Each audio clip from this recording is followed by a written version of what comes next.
Please enjoy the rest of the show. Tomo, the floor is yours. Hey, Blaze, don't leave because you beat us to the punch.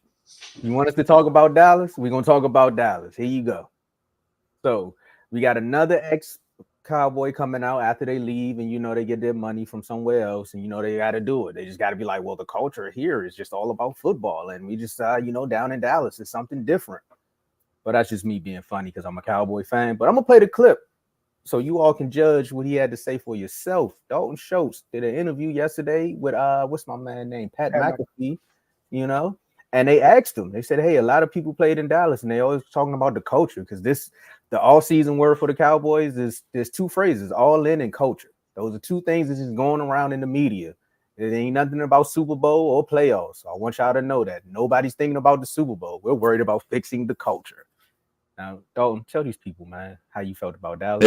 That was one of the first things that kind of stuck out to me is like, it feels like much more, I don't want to say college because it's not, but like the focus is just football, you know what I mean? And going back and like telling some people like how kind of being around the Cowboys, like practice facility and, game day, describing some of the interactions and stuff that you see on a day-to-day basis, like surprised a lot of people. They're like, holy crap, like that actually happens like at a practice facility. And like, it's just, you think it's normal. And then you come to a place like this. Like what? You don't have to out anything, but like, what are you? No, dude, it's just like there's people literally going on tours while you're listening in the weight room.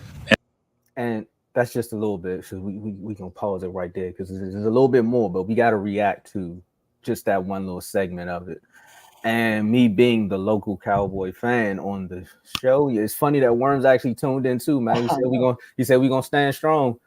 We in quicksand right now, buddy. We in quicksand because everything around us is not looking good. But again, here we go again. Yet another ex-Cowboy coming out and talking about the culture of the Cowboys after they leave, but they don't talk about it when they did. I guess they like the nice amenities and the training rooms and being in radio, getting all the commercials and everything. You being a superstar when you're actually not even a star of the Cowboys. You just get the features. You get all the perks. Cole Beasley came out and said the same thing when he left Dallas. He was like, well, up in here in Buffalo, it's just all about football. Like they're not really worried about, brands and marketing deals and things like that. Cool. Cheeto Awuzie said the same thing also when he went to the Bengals. He said, man, it's just about football up here. It's a blue-collar city. Everybody here wants to work hard. And when you come to the Bengals, it's about football. Dez kind of alluded to it just a little bit, but, Dez came back. Because, something about that marketability. You always got to come back. It's like a breakup. You hurt when you leave, but when you think about it, you're like, I kind of was getting a lot of money when I was in Dallas. Marcus Spears spoke about the culture because he also went to the Ravens and was like, you don't really see the ownership that much. I remember a few segments or a few episodes ago where I was talking about when I was talking to Dave, and then the owner from the 49ers came out and said something about Brock Purdy. And I was like, hey, was that the GM? And Dave was like, nah, that's the owner. I was like, what? I didn't even know that. But again, that's just the culture of the Cowboys. I'm sorry that they were a dynasty at one point in the 90s and the glitz and glamour and the fame was all in Dallas, and that's just what it is. So you should already know that when you come to the Cowboys, you got to fight two fights. One, you got to fight the media, and two, you got to fight to get on the field. And once you're on the field, you got to make plays happen. You can't go on ESPN talking about how you're mentally drained when the playoff game comes because every Sunday feels like a Super Bowl game. That comes with the star in the helmet. You already know what the owner is. So when a lot of people want to talk about what the culture is in Dallas, the culture is commercial branding. It's not football. Just know that. So when you go somewhere else and you act like you don't know what it is, I didn't think this was happening over here. You should have known it. Because when you turn on ESPN, what are they talking about? Dalton Schultz. No one knows your name unless you're a Dallas Cowboy. You signed for Houston. If you would have started in Houston, no one would have knew about you unless you were an actual player for a fantasy football team. You wouldn't have been doing that interview with Pat McAfee. It's only because you're an ex-Cowboy. Ex-Cowboys get the perks. Ex-Cowboys are going to get ragged on. Hey, I'm going to take some advice from the chat, even though I already know this. When Dak Prescott is winning, they praise him. When Dak Prescott is losing, they're going to kill him. Cool, but that's just what it is. If Dak was in Atlanta, no one would care about Dak Prescott. They would talk about him like they talk about Kirk Cousins. It is what it is. You got the star. Michael Parsons, CeeDee Lamb, CeeDee Mama. Everybody, if you're associated with the Cowboys, you already know when you say something is going to be front page news. It is what it is. Now, the whole thing about going on the tours, I've been on a tour. I wasn't there while it was an all season though. Comes with, again, branding, marketing. They got to sell tickets. What better way to feel like you're more attached to your team than going on a tour and you actually see your quarterback working out? Now, tapping on the glass and all that, I don't think they're supposed to do that. That's a little crazy.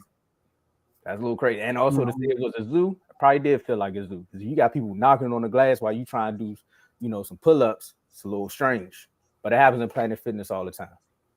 So that's just my take on it. Joe, Dave, how y'all feel? Man, so look, Tomo, I'm kind of torn like where you're at. You know what I mean? How you like? Are you with him? Are you with Schultz or not? Because when you first start talking, it sounded like you was with him, and then towards the end, it sounded like you kind of understand what he's saying, but you're more so. I'm not with Schultz on this one. I was going to answer your question, but I'll let you go. Okay. All right, hold on. We gotta hold up. All right. You want? Okay, I got it. You can go ahead. All right.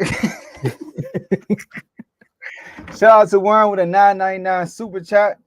Shout out to Warren. Warren always giving out orange super chats, man. We appreciate it, man. Cowboy right. culture, man. Yes. Hey, that's one thing about them Cowboys, man. All right. It's all fun while you here wearing a star. Now he ain't here, want to discredit what he was a part of. If they ain't in Dallas, we don't want to hear your outcry because you can't come back. Worm, I agree.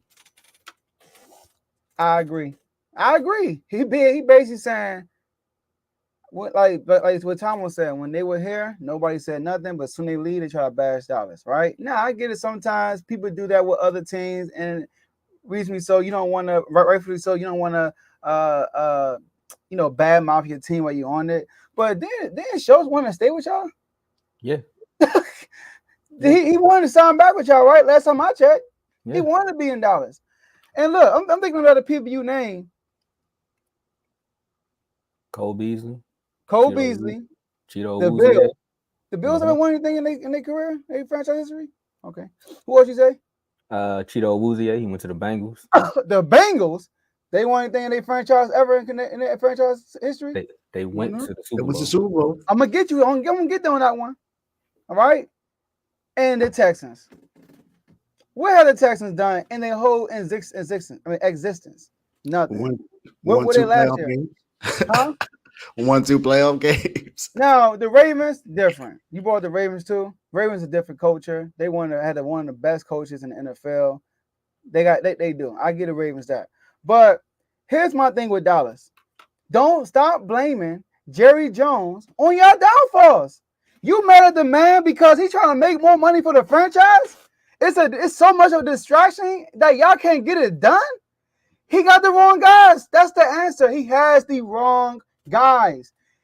Jerry's like, we've done this before, and we created a dynasty.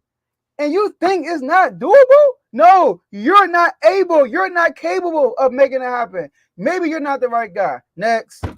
So Jerry should not switch up what he's doing because the guys that he have in the building aren't able to get the job done. The difference between the Bengals and the Cowboys is a quarterback position. I did not come here to bash that, and I'm not going to do that. But Joe Burrow is a different type. The reason why they're Super Bowl contenders is not because of the culture. It's because of Joe Burrow. That's it. Point blank. That's it. Ain't got nothing to do with the culture. Ain't got nothing to do with the ownership. Nothing to do. It's because they got a quarterback that's going to take them there. All right. So, like, for example, when Joe Burrow and the Bengals went to Super Bowl, I always talk about that playoff run. You know what one thing Joe Burrow didn't do? Turn the ball over. The defense played well, but Joe Burrow didn't put them in quicksand. He didn't put them behind the 8 ball. So I'm not mad at what Jerry doing. All Jerry doing is doing his job as an owner. His job as an owner is to make more money for the franchise. That's his job as an owner. Now, it happens to be he's somewhat the GM. I know his son is the GM, right? But he's also involved. But he's marketing. He's marketing. If you have the right guys, you're going to want to back your owner. You want to back what your owner puts out in the air. So that's the issue. The issue is not Jerry Jones. It's the people in the organization. Now, The players, I should say. I'm going to answer your question when you say you feel like I was playing both sides of the fence. Because me being a football fan, I feel like Jerry should step out of the way just a little bit. But me also understanding the business side of it is like, I'm not mad at what he's doing because it's working for him. Like technically what Jerry does for the media is kind of like what fans want the product on the field to be. It's winning. He always finds a way to win headlines. He can win a headline no better than any of them. We're going all in. And then 2 weeks later, he's like, yeah, but we got to sign like all of our players. So you can find a way to reel you in and then boom. And I agree with what you said also. It's the players. Because one of the things I also said is you got to understand that this is just what it is here. When you go to any other team, you understand what the culture is. And when you come to Dallas, you got to be like, look, it's branding, then football. No matter how much we want to kill Dak, and Dave, I'm going to let you go. No matter how much we want to kill Dak, technically, him being the quarterback of the Dallas Cowboys, you don't hear nothing from him unless someone asks him a question. He doesn't have a podcast. He don't do random interviews. He don't even like go on ESPN, none of that. And he's the quarterback for the Dallas Cowboys. He should be doing what Michael Parsons is doing. You don't hear nothing from him. So when it comes to like culture in the locker room, I understand where he come from with it because he like, bro, I tell everybody it's time to play football. We might not win the games because of some of my deficiencies, but I'm all about football when it's football time. And before you go, Dave, sorry. Yeah, he hired them. I'm talking about we're talking about all the off the field stuff, like the tours and all that stuff. That's my issue with Jerry. He's not willing to get a head coach that's stern, that's going to put their foot on y'all players' necks. That's what y'all need. Y'all need a stern head coach. But Jerry's not going to do that. Go ahead, Dave. So I guess my question, I got two questions to you, Tomo. This is your team. So you know more than I do. So when he won those 3 Super Bowl titles with Jimmy Johnson there, this was still going on during that time? Like fans coming in, knocking on the glass windows while they working out and stuff like that was acceptable during that time? I think they started the tours around the 2nd Super Bowl, but yeah, players had podcasts and everything. Okay. Jerry's in the radio shows. They had radio shows back then. So my second question is, does culture not matter when it comes to winning?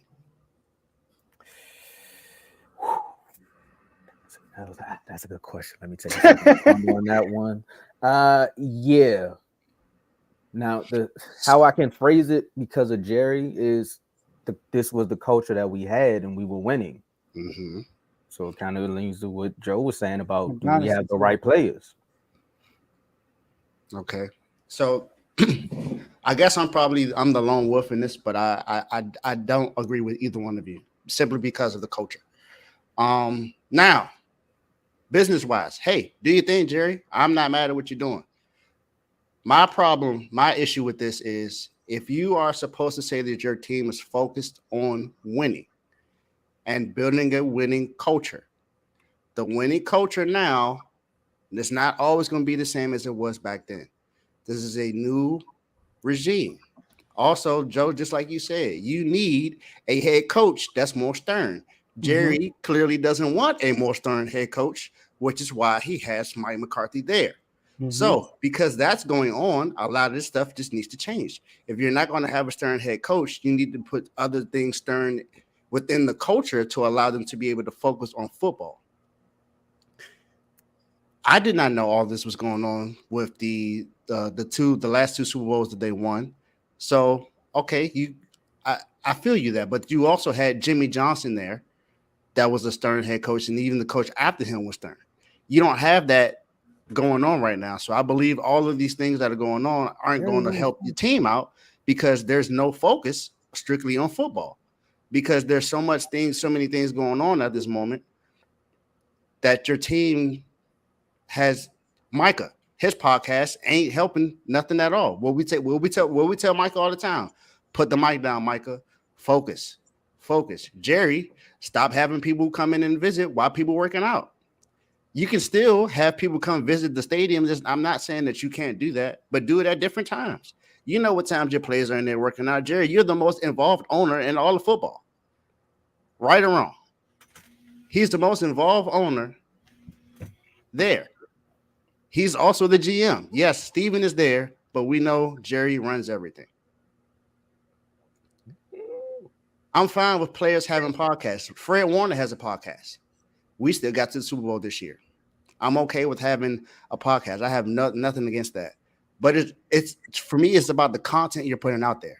The content Micah talks about, he's talking about everybody else's team, how people can do this, how he could be the 49ers quarterback, how he could be better than Brock Purdy, you know, how he thinks all these other things, who he thinks going to win in these games. Sir, you got to gain the focus on yourself.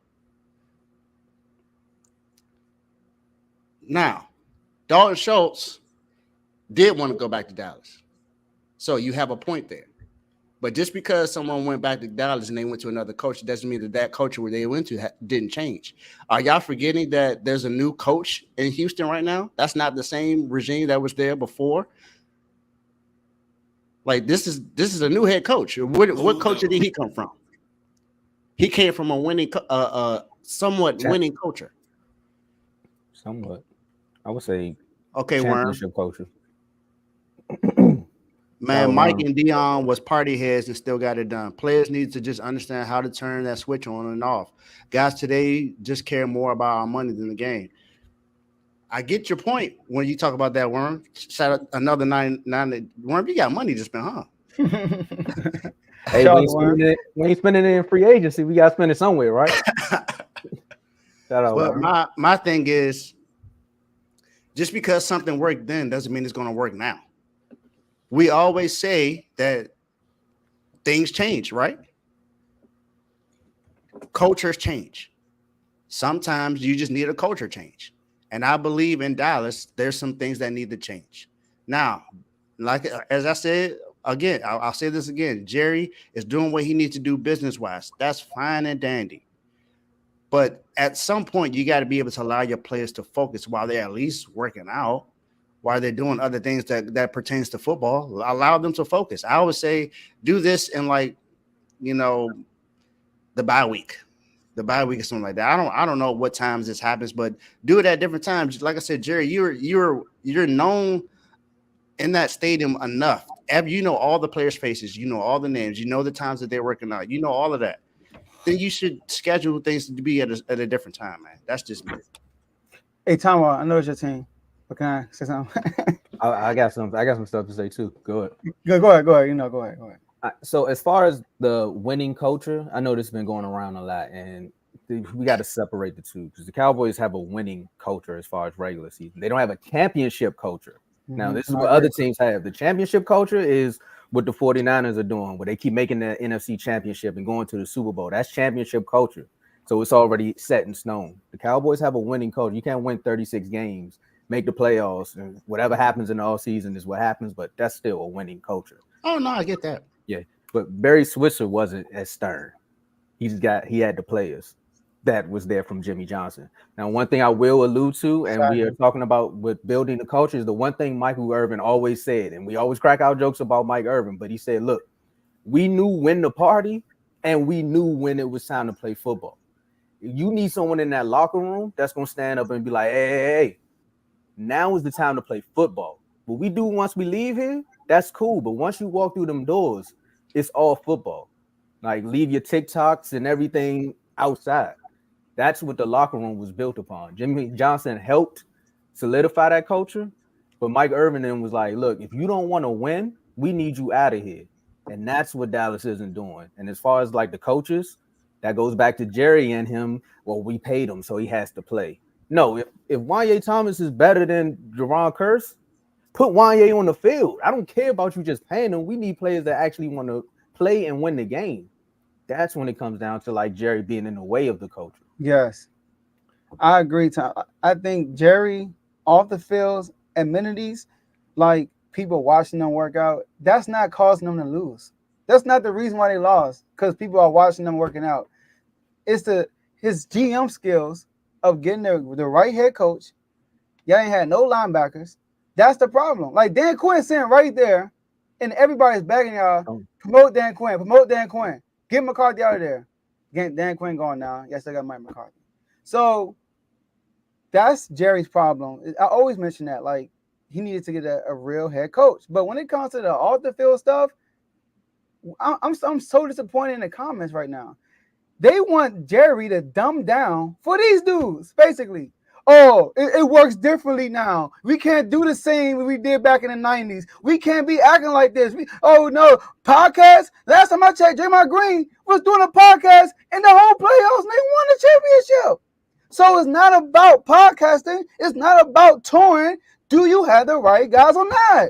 That's it. Oh, have the right guys? Oh, let's dumb it down. No, let's find some new guys. Because we need the money to still flow. We're not about to dumb down the franchise because we got the wrong. No. How about we wake up and get the right guys? If we're gonna make a change the people. Don't change what you already been doing for daggone 30 years or plus 30 years. So I don't have no issues with Jerry does off the field. No issues. My issue with Jerry is you need the right head coach. Mike McCarthy, like you said, he's a winning head coach, right? But you need a head coach that's going to yell at some guys. Y'all need that. Y'all need somebody like that. That's what Jimmy Johnson was. And then because when he left and the new coach came in, y'all already had that. You know what I mean? Like you had the Michael Irvins and stuff like that that's going to hold those guys accountable. So thank you, man. And y'all making too many excuses for these players, man. And I got one more thing before we move to the next topic. I ain't making excuses. I'm just saying that it also alludes to it. I'm not making excuses. I just want to throw one more thing out there because this is how when players leave, this is what the Dallas cloud is. Now, I remember seeing a clip somewhere about, I think it's Javon Hargrave. I don't know who he was talking. Was he talking to Trent Williams? Because I think Trent got a show too. But he was talking about when he left Philly and how the practice was different with the 49ers than it was with Philly. The fact that I even seen this clip comes up was crazy. He was like, yeah, I think the culture over there, not the culture, I think the practices in Philly were a little too soft. And this goes to what Kev was always saying about how their training schedule is. He said, I like being over here with the 49ers. Y'all know that clip never surfaced, right? Let Javon Hargrave have played for the Cowboys. That would have been on ESPN. Nah, I seen that clip too. But you see the difference and where you at? Because if he played for the Cowboys, everyone would have been like, everywhere. Oh, here they go. It'd have been everywhere. And a lot of Eagles fans in the chats. Yeah, and a lot of Eagles fans in the chats be talking about how Jeffrey Lurie is kind of like Jerry a little bit, where he has his hands on the teams, but you don't know about it unless you're a fan of that team. So again, you can always point the finger at the Cowboys for being out there because that's just what they are. But a lot of these franchises go through the same exact thing. It's just that we're in the media with it. Yeah, just like the Lakers are in the media all the time. Lakers always in the media. So all the field stuff, you should want that. It builds your brand. But are you the right guy to still get it done? That's what it's come down to. Man, if I'm playing for the Cowboys, bring them in here. I'm working out. See me, I'm building my brand. Yeah. Oh, that's Joe. Oh, cool. Man, Jerry's helping these guys at the end of the day. If y'all watch, he's helping these guys. They're gonna appreciate Jerry. But they gotta get the job done. I'm sorry. Jerry's not out there throwing interceptions, pick sixes, having one sack the whole game, one tackle the whole game. He's not doing that. That's not his fault. So keep doing what you're doing, Jerry. I mean, I agree and disagree a little bit. I disagree with the GM stuff. Hey, keep doing what you're doing, Jerry. Look, I know what you mean. I see the slight dig. It's cool. Keep doing what you're doing, Jerry. Get that money, man. Ooh, it's all good. All right, let's get to these shows. That was a hefty topic. All right, so refuse to lose sport. Hey, you know what trash last Swiper got him last night. We took us some goggles last night. 3-0. Put a 44 on the boys. Now you talk about the Lakers always being talked about. They're not gonna talk about the Lakers now. Tomo. My bad. I'm gonna watch everything, and they better talk about this game yesterday. They better talk about it. It was no back-to-back. It was none of that crap. I don't want them to talk about it. We are 3-0 on the Lakers. Because when they went up 3-1 OKC, they blew it up like a big deal. Oh, OKC. Oh. All right. Let's get it. All right. R12 is a network, not just a show. All right. And these are the shows that we have, guys. We have BWT Baseball with Teddy. All right. It's crazy. Teddy is a baseball wizard. I mean, every time a baseball savant. Every time I call Teddy, this dude is doing something baseball related. Call him last night. What's up, Teddy? Yeah, man, I'm at the bat.